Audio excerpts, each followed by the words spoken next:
les titres, soyez les bienvenus si vous nous rejoignez cet après-midi sur France 24.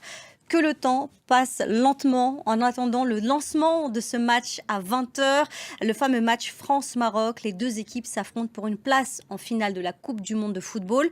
On va voir quelles sont les forces des deux équipes. D'abord en images avec David Gilbert.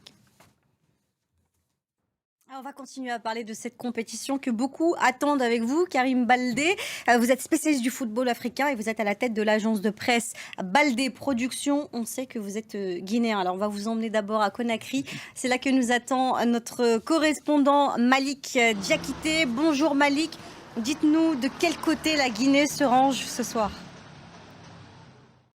Voilà, merci beaucoup Karim Baldé pour cette analyse du football africain qui continue de briller et qui va continuer à avancer. On a beaucoup parlé des supporters africains un peu partout, qui soutenaient au Maroc, en Guinée un peu plus tôt au Sénégal, mais des supporters, il y en a bien évidemment aussi en France. On voit tout ça en images.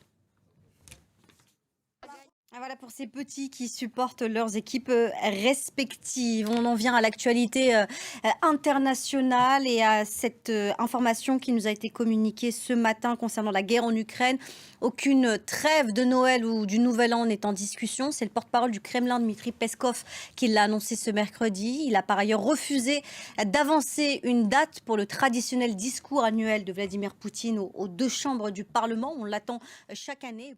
Par ailleurs, de nouvelles frappes ont été lancées sur Kiev ce mercredi, attaque au drone cette fois-ci. Pas de blessés à déplorer, mais des dégâts matériels très importants.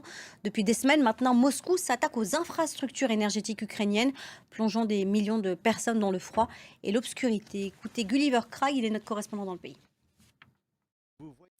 Toujours plus de cas positifs, toujours plus d'admissions aux urgences en Chine, une semaine jour pour jour après l'assouplissement des restrictions sanitaires par le gouvernement.